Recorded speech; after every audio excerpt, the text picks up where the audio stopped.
السلام عليكم ورحمة الله وبركاته.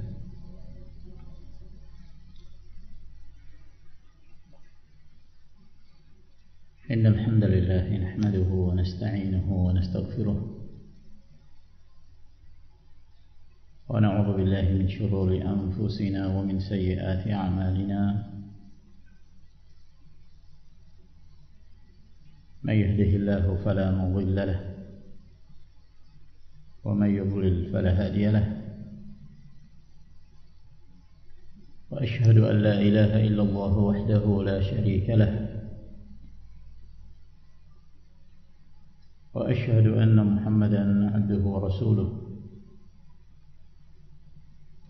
يا أيها الذين آمنوا اتقوا الله حق تقاته ولا تموتن إلا وأنتم مسلمون. يا أيها الناس اتقوا ربكم الذي خلقكم من نفس واحدة وخلق منها زوجها وبث منهما رجالا كثيرا ونساء، واتقوا الله الذي تساءلون به والأرحام إن الله كان عليكم رقيبا.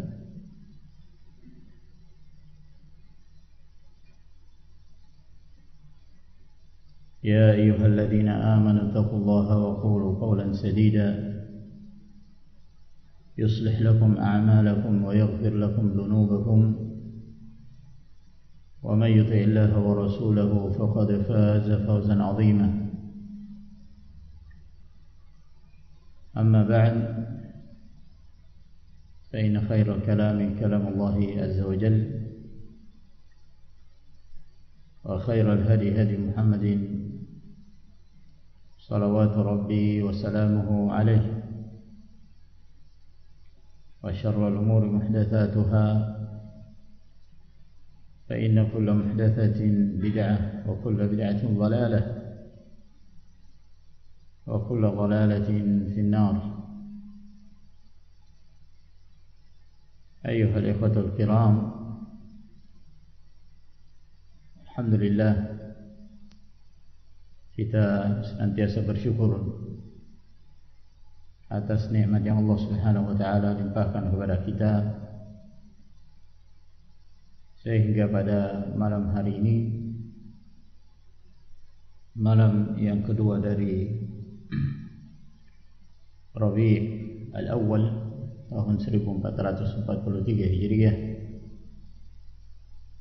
yang bertepatan dengan tanggal 8 Oktober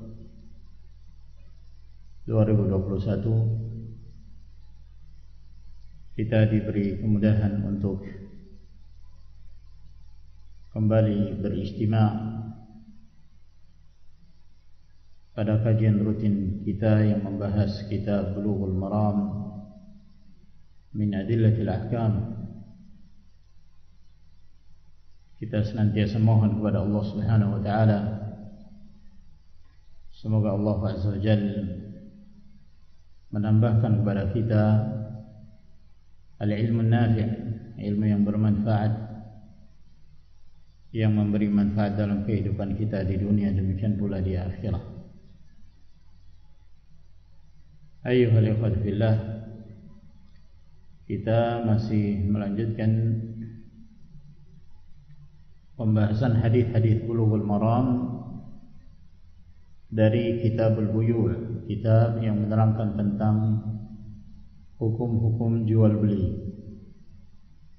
Dan kita telah masuki bab At-Taflis wal Hajar, bab yang berkaitan dengan kondisi seorang yang bangkrut dalam berbisnis dan hukum-hukum yang berkaitan dengannya. Dan kita memasuki hadis yang ke-870. Berkata Al-Hafidh Abu Al-Fadl Ahmad bin Ali bin Hajar Al-Asqalani Al-Syafi'i rahimahullah ta'ala, menyebutkan hadis yang ke-870, wa an Abi Sa'id al-Khudri radhiyallahu anhu. Dan terkadang penomoran itu berbeda antara satu cetakan dengan cetakan yang lain, satu tahqiq dari tahqiq yang lain. Ketika saya menyebutkan nomor 870, kadang-kadang pada tahqiq kitab Bulughul Maram yang lainnya belum tentu menyebutkan nomor yang sama, jadi tinggal disesuaikan. Dari Abu Sa'id al-Khudri radhiyallahu ta'ala anhu qala, beliau berkata, Abu Sa'id al-Khudri Sa'ad bin Malik bin Sinan al-Ansari al-Khazraji al-Madani, dan beliau termasuk di antara sahabat Rasul sallallahu alaihi wasallam yang paling banyak meriwayatkan hadis. Al-mukthiruna fi riwayat al-athar Abu Hurairah yalih Ibn Umar wa Anas wal Habruk al-Khudri wa Jabir wa zawjatun Nabi. 7 sahabat Nabi sallallahu alaihi wasallam yang paling banyak meriwayatkan hadis-hadis dari Rasulullah sallallahu alaihi wasallam, di antaranya Abu Sa'id al-Khudri. Qala, beliau mengatakan, usiba rajulun fi ahdi Rasulillah sallallahu alaihi wa ala alihi wasallam fi thimarin ibta'aha. Usiba rajulun, ada seorang lelaki itu mendapatkan musibah,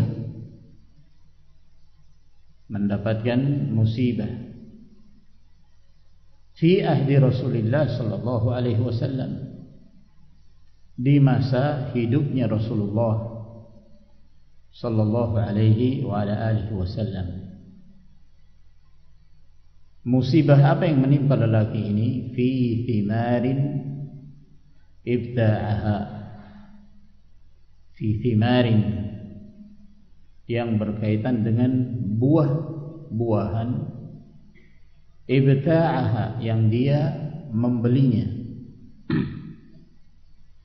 Jadi lelaki ini membeli buah, dia membeli buah-buahan.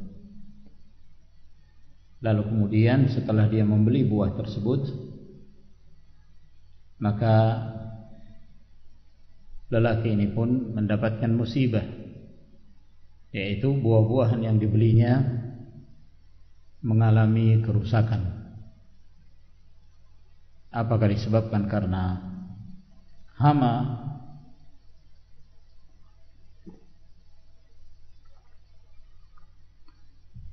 atau disebabkan karena angin yang kencang yang bertiup yang menyebabkan bergugurannya buah-buah yang masih melekat pada pohonnya tersebut sehingga tidak bisa dimanfaatkan, atau hal-hal yang lainnya. Dan tidak dirinci di dalam hadis ini, hanya disebutkan bahwa lelaki ini membeli buah. Namun tidak diterangkan di dalam hadis ini apakah lelaki ini membeli buah, yaitu buah yang masih di pohonnya, karena diperbolehkan sebagaimana yang telah kita terangkan pada pembahasan sebelumnya, diperbolehkan bagi seorang untuk membeli buah yang belum dipanen, yang masih ada di pohonnya, dengan syarat buah tersebut memang telah matang, telah siap untuk dipanen. Atau dia membeli buah yang sudah dipanen dari seseorang, lalu kemudian setelah dia membelinya, maka pada saat buah tersebut telah berpindah tangan kepada si pembeli, lalu buah itu mengalami kerusakan. Ketika masih di tangan penjual masih baik buah tersebut. Jadi di dalam hadis ini tidak disebutkan apakah buah ini masih melekat di pohonnya belum dipanen atau sudah dipanen. Intinya bahwa lelaki ini membeli buah dari seorang. Kata para ulama ada kemungkinan buah yang dibeli ini adalah kurma, karena ini kejadian di kota Madinah dan kebanyakan penghasilan buah yang ada di kota Madinah adalah kurma. Fakathura dainuhu, maka semakin banyak hutangnya. Jadi dia mengalami kerugian. Dia ingin berbisnis, dia ingin berjual beli dengan buah yang dibelinya, tapi ternyata buah yang telah dibelinya tersebut mengalami kerusakan sehingga tidak bisa dimanfaatkan. Boleh jadi dia membeli buah itu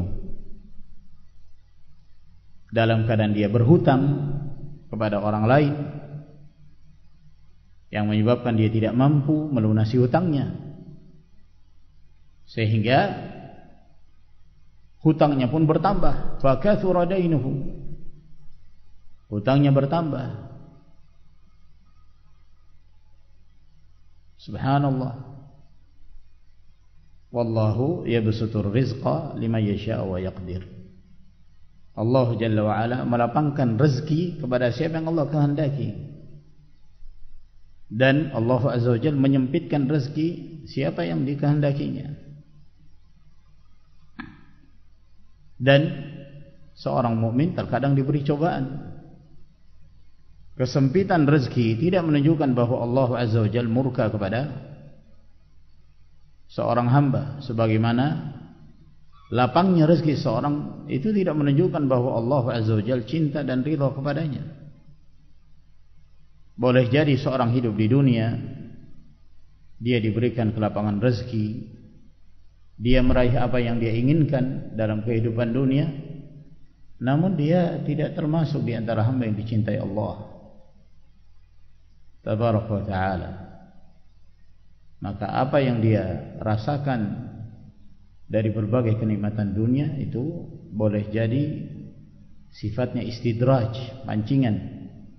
Dibiarkan dia dengan kenikmatan dalam keadaan dia berbuat maksiat, dia lalai dari Allah Subhanahu wa Ta'ala, sampai pada kondisi yang ditetapkan oleh Allah Subhanahu wa Ta'ala, maka Allah Azza wa Jalla mengambil seluruh kenikmatan itu darinya, yang menyebabkan dia putus asa. Dalam hadis yang diriwayatkan oleh Imam Ahmad, Rasulullah sallallahu alaihi wa alihi wasallam bersabda, "Idza ra'aita Allah yu'ti al-'abda 'ala ma'asih ma yuhibbu fa inna ma huwa istidraj." Apabila engkau melihat Allah Azza wa Jalla memberikan kepada seorang hamba apa yang dia senangi dalam keadaan dia bermaksiat kepada Allah, dia bukan seorang yang taat kepada Allah, maka ketahuilah, kata Nabi sallallahu alaihi wasallam, itu adalah istidraj. Sanastadrijuhum min haitsu la ya'lamun. Dipancing, dibiarkan dia merasakan sebagian kecil dari kenikmatan dunia, yang menyebabkan dia semakin lalai dari Allah. Sebaliknya, seorang yang disempitkan rezekinya itu tidak menunjukkan bahwa Allah Azza wa Jalla murka kepadanya. Bagi seorang mukmin itu adalah bagian dari cobaan, ibtila. Inna Allah Azza wa Jalla idza ahabba qauman ibtalahum. Allah Azza wa Jalla apabila cinta kepada satu kaum, maka Allah memberi cobaan kepada mereka. Walhasil, sahabat ini mendapatkan cobaan. Dia berupaya untuk mencari nafkah, berbisnis dengan buah-buahan, yang dibelinya ternyata gagal, menyebabkan hutangnya bertambah. Orang-orang datang untuk menagih hutang kepada sahabat ini. Fakathura dainuhu, maka hutangnya bertambah, semakin banyak, menunjukkan bahwa sebelumnya dia sudah punya hutang. Dia berupaya untuk melunasi hutangnya, ternyata dia semakin terlilit hutang. Maka berita ini sampai kepada Rasulullah sallallahu alaihi wasallam, mendengarkan tentang kesulitan yang dihadapi sahabatnya ini. Faqala Rasulullah sallallahu alaihi wasallam, maka Rasulullah sallallahu alaihi wa alihi wasallam mengatakan kepada para sahabat, tasaddaqu alaihi, bersedekahlah kalian untuk sahabat ini, untuk lelaki ini yang terlilit hutang. Lihat bagaimana kasih sayang Rasulullah sallallahu alaihi wasallam. Beliau selalu berupaya untuk meringankan beban orang-orang yang memiliki masalah dalam kehidupannya, termasuk masalah materi. Sampai berita kepada beliau bahwa sahabat ini dalam kondisi mengalami kesulitan, hutangnya bertambah, orang-orang datang untuk menagih hutang kepadanya, sementara dia tidak memiliki harta kecuali apa yang telah dia upayakan untuk berbisnis buah-buahan tersebut, dan mengalami kerugian. Rasulullah sallallahu alaihi wasallam berupaya untuk meringankan bebannya. Maka beliau menyampaikan kepada para sahabat, bersedekahlah untuk lelaki ini yang sedang terlilit hutang. Maka ini dalil anjuran ketika seorang punya kemampuan untuk meringankan beban saudaranya muslim yang lain, maka dia melakukan sesuai dengan kemampuannya. Man yassara 'ala mu'sirin yassara Allahu lahu fid dunya wal akhirah.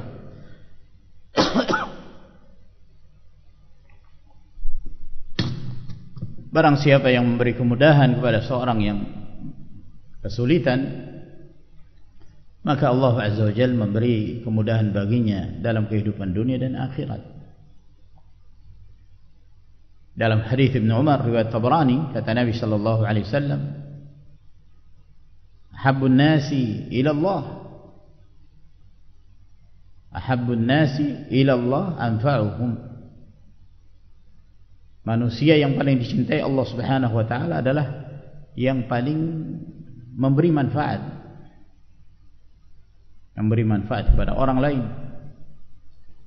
Wa ahabbul amali ila Allah azza wa jalla sururun tudkhiluhu ala qalbi akhika almuslim, aw taqdi anhu daynan, aw tatrudu anhu ju'a, aw takshifu anhu kurbatan. Amalan yang paling dicintai Allah Subhanahu wa taala adalah ketika engkau berupaya memasukkan rasa gembira ke dalam hati saudaramu yang muslim, atau engkau melunasi hutangnya, atau engkau menghilangkan rasa lapar yang dia rasakan, atau engkau berupaya untuk menghilangkan kesulitan yang sedang dirasakannya. Ini amalan yang paling dicintai Allah Subhanahu wa ta'ala. Maka Rasulullah sallallahu alaihi wasallam berupaya untuk meringankan beban sahabatnya ini. Maka beliau menganjurkan kepada kaum muslimin, tasaddaqu alaihi, bersedekahlah kalian untuk sahabat ini. Ya. Kalau dalam istilah kita sekarang, donasi, ta'awun.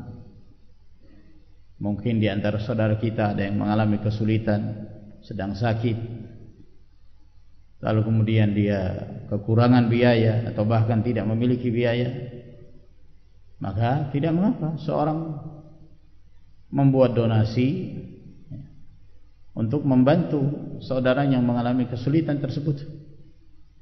Ini termasuk di antara amalan Rasulullah sallallahu alaihi wa ala alihi wasallam, dengan syarat bahwa orang yang diberi bantuan tersebut benar-benar dalam keadaan kesulitan. Nah, dan hendaknya dihindari adanya donasi-donasi yang terkadang tidak benar. Berhati-hati melakukan pengecekan terlebih dahulu dan tidak bermudah-mudahan dalam hal ini. Orang itu benar-benar membutuhkan bantuan, maka ini tidak mengapa. Karena saya pernah mendengar ada perkataan salah seorang ustadz yang seakan-akan mencela donasi itu secara umum, bahwa para sahabat tidak melakukan itu. Ini salah satu dalil yang menunjukkan hal tersebut, dan termasuk dalam keumuman firman Allah Subhanahu wa taala, wa ta'awanu 'alal birri wat taqwa, dan tolong menolonglah kalian di atas kebaikan dan ketakwaan kepada Allah Subhanahu wa taala.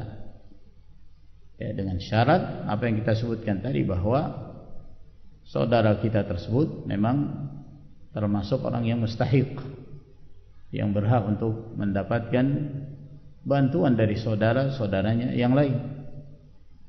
Seperti yang disebutkan dalam hadis ini, hutangnya semakin bertambah dalam keadaan dia telah berupaya untuk menutupi hutang tersebut, tapi subhanallah, Allah Azza wa Jalla berkehendak lain. Hutangnya bertambah, bisnisnya mandek, mengalami kerugian, akhirnya dia pailit. Maka Rasulullah sallallahu alaihi wasallam mengatakan, tasaddaqu alaihi, bersedekahlah kalian untuk lelaki ini. Tasaddaqu dari kata sadaqah. As-sadaqah maknanya adalah mengeluarkan materi, harta, dengan tujuan mendekatkan diri kepada Allah Subhanahu wa ta'ala. Itu makna dari sedekah. Dan memiliki keterkaitan dengan kata as-sidq, kejujuran.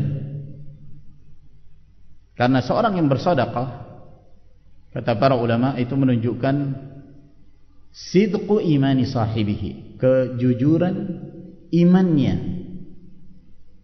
Ya, karena tabiat manusia itu cinta kepada harta, senang kepada harta.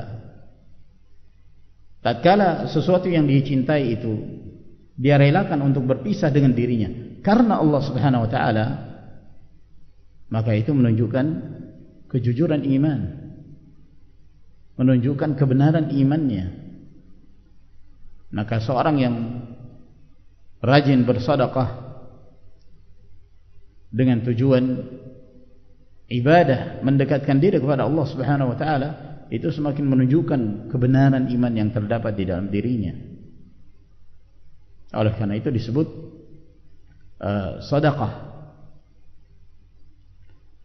Kata para ulama, apabila seseorang mengeluarkan hartanya dengan tujuan untuk at-tawaddud, untuk menumbuhkan rasa cinta, ya, kepada seorang yang dia berikan harta tersebut, maka itu disebut hadiah. Ya. Maka itu disebut hadiah. Dan apabila seorang memberikan harta kepada orang lain, sekedar dia berikan, maka itu disebut hibah. Itu disebut hibah. Fatasaddaqan nasu alaihi, maka Para sahabat, an-nas, manusia yang dimaksud di sini adalah kaum muslimin yang ada di zaman itu, yaitu para sahabat Nabi sallallahu alaihi wasallam. Mereka pun bersedekah untuk lelaki ini yang terlilit hutang. Di sini kita melihat sikap bersegeranya para sahabat ketika Rasulullah sallallahu alaihi wasallam menganjurkan mereka untuk bersedekah, maka tasaddaqan nasu alaih. Para sahabat segera mengeluarkan apa yang mampu dari apa yang mereka miliki untuk orang ini, orang yang Rasulullah sallallahu alaihi wasallam menganjurkan kepada para sahabatnya untuk bersedekah untuknya. Walam yablugh dzalika wafa'a dainihi. Setelah para sahabat bersedekah untuk lelaki yang terlilit hutang ini, ternyata setelah sedekah itu terkumpul masih tidak mencukupi untuk melunasi seluruh hutangnya. Berarti hutangnya banyak ini. Hutangnya banyak. Para sahabat sudah berderma, donasi telah terbuka, mereka telah mengeluarkan sebagian apa yang mereka miliki, terkumpul dan diberikan kepada lelaki yang terlilit hutang, ternyata belum mencukupi. Faqala Rasulullah sallallahu alaihi wa alihi wasallam, maka Rasulullah sallallahu alaihi wasallam pun menyampaikan, mengatakan li ghuramaihi, kepada orang-orang yang menuntut, yang menuntut orang yang terlilit hutang ini untuk dikembalikan hartanya. Ya. Karena seorang ketika memberi pinjaman kepada orang lain, dia berhak untuk meminta. Itu bukan suatu hal yang tercela. Ketika seorang memberi pinjaman kepada orang lain dengan perjanjian-perjanjian tertentu, misalnya 1 bulan atau setahun, lalu jatuh tempo, dia menuntut, itu hak dia, bukan satu hal yang tercela, ya. Dan tidak menunjukkan keburukan akhlak. Oleh karena itu Rasulullah sallallahu alaihi wasallam tidak mencela orang-orang yang menuntut apa yang menjadi hak mereka, ya. Beliau tidak mencela, meskipun beliau menganjurkan seseorang untuk memberi keringanan, ya, memangkas hutang yang dimiliki oleh seorang, atau bahkan menganggap lunas seluruhnya. Itu keutamaan tersendiri. Tapi kalau seorang memberi pinjaman dengan jumlah tertentu, lalu kemudian dia menuntut apa yang menjadi haknya dari pinjaman tersebut, itu hak dia, dia berhak untuk melakukan hal itu. Tidak menunjukkan keburukan akhlak. Karena kadang-kadang ada yang mengatakan, itu orang sholatnya aja yang rajin, dia sering datang kepada saya nagih hutang, padahal hartanya banyak, dia orang kaya raya, ya, bisnisnya di sana sini, masih juga nagih hutang. Ya itu hak dia. Dia berhak untuk meminta apa yang menjadi miliknya, bukan satu hal yang tercela. Maka Rasulullah sallallahu alaihi wasallam tidak mencela orang-orang yang menuntut apa yang menjadi hak mereka. Nah, Rasulullah sallallahu alaihi wasallam mengatakan kepada orang-orang yang meminta pengembalian hutang ini, khudhu ma wajadtum, ambillah apa yang kalian dapatkan dari harta orang ini. Wa laisa lakum illa dzalik, tidak ada lagi yang bisa kalian lakukan kecuali itu. Apa yang tersisa dari harta orang yang terlilit hutang ini, orang yang pailit ini, itulah yang bisa kalian ambil. Selebihnya kalian tidak berhak untuk melakukan apapun. Seorang memiliki hutang 1 miliar misalnya, lalu dia berbisnis dan dia bangkrut, dan tidak tersisa dari hartanya kecuali setelah dihitung-hitung kurang lebih 500 juta. Maka orang-orang datang untuk menagih hutang dari orang ini. Maka tidak ada yang berhak mereka lakukan kecuali yang ada 500 juta itu. Wa laisa lakum illa dzalik, tidak ada yang lain kecuali itu yang bisa kalian lakukan. Karena itulah yang dia miliki. Lalu sisanya gimana? Yang 500 juta yang dia tidak memiliki harta untuk melunasi itu, Allah Subhanahu wa taala berfirman, "Wa in kana dzu usratin fanadhiratun ila maisarah." Apabila seorang dalam keadaan sulit, maka kewajiban kita adalah memberi tempo inzarul mu'sir, memberi tempo kepada seorang yang mengalami kesulitan tersebut sampai dia diberi kemudahan. Sampai dia diberi kemudahan, beri kesempatan dia mencari harta dengan cara yang halal. Mungkin dia bekerja, mungkin dia membuka bisnis yang baru, beri kesempatan. Adapun mengancamnya, ya, membawakan apa itu, orang-orang yang berbadan kekar, biasanya dari timur yang serem-serem itu, namanya apa?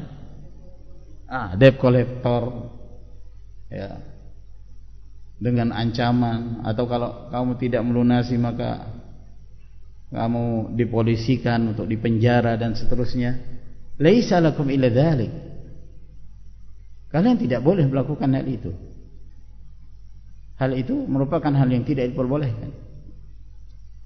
Apa yang ada itulah yang kalian ambil. Selebihnya, ya, kalau memang benar-benar dia kondisinya seperti itu, ya, bukan sesuatu yang disembunyikan. Sebenarnya dia memiliki harta yang lain tapi disembunyikan. Ini lain permasalahannya. Dia zalim kalau dia tidak melunasi hutangnya tersebut dalam keadaan dia mampu. Tapi yang menjadi pembahasan kita adalah orang yang benar-benar terlilit hutang dalam keadaan dia tidak memiliki harta yang cukup untuk melunasi hutangnya. Beri tempo. Ya, perhatikan sabda Nabi sallallahu alaihi wasallam, "Wa laisa lakum illa dzalik." Bahwa tidak ada yang lain yang bisa kalian lakukan kecuali itu. Apa yang tersisa dari hartanya itulah yang kalian ambil. Rawahu Muslim, hadis ini diriwayatkan oleh Imam Muslim. Nah, dalam hadis ini, ma'asyiral muslimin rahimakumullah, disebutkan bahwa lelaki ini membeli buah. Setelah dia membeli buah tersebut, maka buah itu mengalami kerusakan. Buah itu mengalami kerusakan. Perhatikan, dia belum sempat memanfaatkan buah itu dan dia mengalami kerugian.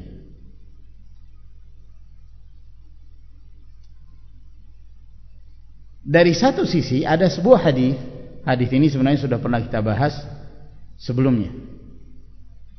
Hadis ini juga diriwayatkan oleh Imam Muslim, hadis Jabir radhiyallahu anhu,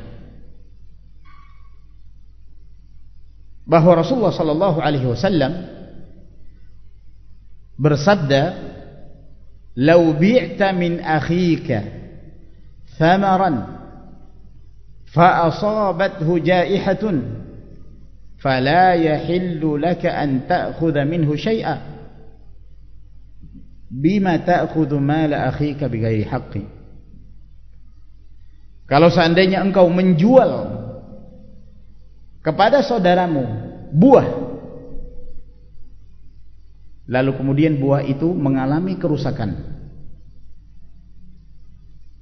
Ketika engkau menjual buah kepada saudaramu, lalu kemudian buah itu mengalami kerusakan, kata Nabi sallallahu alaihi wasallam, "Fala yahillu laka an ta'khudha minhu syai'a." Maka tidak halal bagimu untuk mengambil apapun dari harta si pembeli yang membeli buahmu tersebut. Artinya apa? Ketika engkau menjual buah kepada seseorang, sudah berpindah tangan, dia telah membeli buah tersebut, belum sempat si pembeli ini menikmati buah itu, maka buah tersebut terkena hama atau mengalami kerusakan disebabkan karena terjadinya bencana alam, angin kencang dan yang semisalnya. Kata Nabi SAW, tidak halal bagimu untuk mengambil harta si pembeli itu. Artinya apa? Kamu harus kembalikan, karena si pembeli tidak memanfaatkan buah tersebut sama sekali. Lalu Nabi SAW mengatakan, bima ta'khudhu mala akhika bighairi haqqin. Ya. Dengan alasan apa engkau mengambil harta saudaramu itu tanpa hak? Engkau menjual buahmu sebesar 10 juta rupiah. Dia telah membeli, sudah deal, ijab kabul sudah terjadi, akad jual beli telah terjadi, tapi dia belum sempat memanfaatkannya. Tiba-tiba terkena hama, mengalami kerusakan. Si pembeli tidak mengambil manfaat sedikit pun dari buah tersebut, sementara uangnya sudah ada di tangan kamu sebagai penjual, 10 juta. Kata Nabi, tidak halal bagimu untuk mengambil sedikit pun dari uang itu. Dengan alasan apa engkau mengambil harta saudaramu itu tanpa hak? Karena dia tidak memanfaatkan buah yang engkau jual tersebut. Nah, gimana dengan hadis ini? Hadis ini yang dikenal dengan sebutan wad'u al-jawaih, ya, kewajiban seorang penjual untuk mengembalikan harta si pembeli apabila terjadi hal yang telah kita sebutkan itu tadi. Nah, bagaimana dengan hadis yang kita bahas? Dia sudah membeli buah, lalu kemudian buahnya mengalami kerusakan, ya, sehingga hutangnya semakin banyak. Dan di dalam hadis itu Rasulullah sallallahu alaihi wasallam tidak mengatakan kepada si penjual yang menjual barangnya kepada laki ini, yang menjual buahnya, bahwa kamu harus mengembalikan harta orang. Tidak disebutkan dalam hadis ini. Walhasil ini, ma'asyiral muslimin rahimakumullah, pembahasan yang panjang. Namun saya ingin menyimpulkan dari pembahasan ini bahwa yang sahih, ya, bahwa ini dua hadis yang berbeda. Hadis Jabir bin Abdullah yang berkaitan dengan wad'ul jawaih, ini kaitannya dengan seorang yang membeli buah yang masih belum dipanen, yang masih ada di pohonnya, ya. Misalnya ada satu wilayah kebun, isinya buah mangga. Buah mangganya sudah siap untuk dipanen, sudah terlihat matang, siap untuk dipanen. Maka si pemilik kebun ini menjual dengan harga sekian, anggaplah harga 10 juta. Datanglah si pembeli, dia membeli buah tersebut. Lalu kemudian dia mengatakan, besok insyaallah saya akan memanennya. Sudah deal, uang sudah diserahkan kepada pemilik kebun. Tiba-tiba di malam hari hujan deras disertai dengan angin kencang yang menyebabkan buah itu berjatuhan dan mengalami kerusakan, seluruhnya atau mayoritasnya.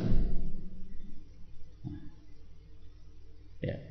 Keesokan harinya dia datang, maka dia tidak bisa manen, hampir seluruhnya mengalami kerusakan. Nah, kondisi seperti ini, inilah yang dimaksud oleh Nabi sallallahu alaihi wasallam dengan watul jawaih. La yahillu laka an ta'khudha minhu syai'an.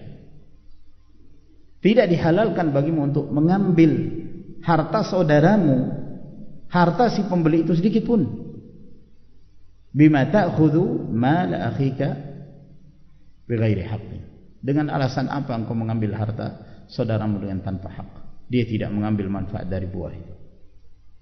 Berarti apa? Kembalikan 10 juta itu. Terjadi khilaf di kalangan para ulama. Mayoritas para ulama mengatakan bahwa mengembalikan uang itu hukumnya sunnah, mustahabbah, anjuran, tapi tidak wajib. Tidak wajib. Itu kembali kepada kebaikan si penjual.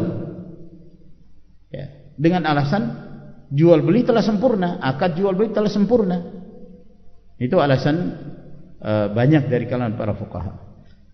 Sebagian para ulama seperti Imam Ahmad bin Hanbal dan yang lainnya, mereka mengatakan bahwa mengembalikan uang si pembeli itu hukumnya wajib. Dan ini pendapat yang paling kuat. Dia wajib mengembalikan. Kenapa? Karena Nabi sallallahu alaihi wasallam mengatakan, "Fala yahillu laka." Tidak halal bagimu untuk mengambil harta saudaramu itu. Tidak halal. Kalau tidak halal berarti apa? Haram, iya kan? Tidak halal berarti haram. Nah, kemudian pada akhir hadis Nabi sallallahu alaihi wasallam mengatakan, "Bima ta'khudhu mal akhika bighairi haqq." Dengan alasan apa engkau mengambil harta saudaramu dengan tanpa hak? Berarti engkau mengambil harta saudaramu itu dengan tanpa hak. Kalau tanpa hak berarti apa? Dengan cara yang batil. Wala ta'kulu amwalakum bainakum bil batil. Jangan kalian memakan harta kalian dengan cara yang batil. Ini pendapat yang sangat kuat yang mengatakan bahwa si penjual berkewajiban untuk mengembalikan uang si pembeli. Bagaimana dengan hadis yang kita bahas ini? Mengapa Rasulullah SAW tidak memerintahkan kepada si penjual buah tersebut untuk mengembalikan harta orang yang terlilit hutang ini? Karena dia membeli buah itu, lalu kemudian buah tersebut mengalami kerusakan. Nah, ada beberapa kemungkinan. Jadi hadis ini tidak jelas. Artinya tidak disebutkan secara rinci sebagaimana yang kita sebutkan tadi. Apakah lelaki ini membeli buah dari si penjual dalam keadaan buahnya telah dipanen, ya, misalnya sudah diletakkan di sebuah tempat, bakul atau apa saja, artinya telah dipanen, telah dipisah dari pohonnya. Berarti tidak termasuk dalam pembahasan ini. Kalau buah itu sudah dipanen dan kondisi buah itu secara zahir baik-baik saja, normal, dan telah sempurna akad jual beli, lalu setelah itu misalnya dia membawa ke rumahnya, lalu di rumahnya mungkin ada sesuatu yang menyebabkan terjadinya kerusakan pada buah tersebut, maka ini tidak termasuk di dalam wad'ul jawaih yang kita sebutkan tadi. Ya. Jadi dia mengalami kerugian, ya kembali kepada si pembeli. Sudah tidak lagi ada kaitannya dengan si penjual. Dan ada kemungkinan pula bahwa lelaki ini memperlambat panennya sampai pada saat buah tersebut mengalami kerusakan. Semestinya ketika seorang telah membeli dari penjual, membeli buah yang masih ada di pohon yang sudah layak untuk dipanen, mestinya disegerakan. Tapi ini ditunda, ya. Akhirnya menyebabkan terjadinya kerusakan. Maka dalam kondisi seperti ini, si penjual lepas tanggung jawab. Ya, murni itu adalah merupakan tanggung jawab si pembeli, sehingga Nabi sallallahu alaihi wasallam tidak meminta kepada si penjual untuk mengembalikan harta si pembeli. Jadi ini dua kejadian yang berbeda antara hadis Jabir dengan hadis Abu Sa'id Al-Khudri radhiyallahu taala anhu. Saya kira sampai di sini, ma'asyiral ikhwah rahimakumullah. Semoga apa yang kita bahas memberi manfaat kepada kita sekalian. Wa akhiru da'wana alhamdulillahi rabbil alamin, sallallahu ala nabiyyina Muhammad wa ala alihi wa sahbihi wa sallama tasliman katsira. Assalamualaikum warahmatullahi wabarakatuh.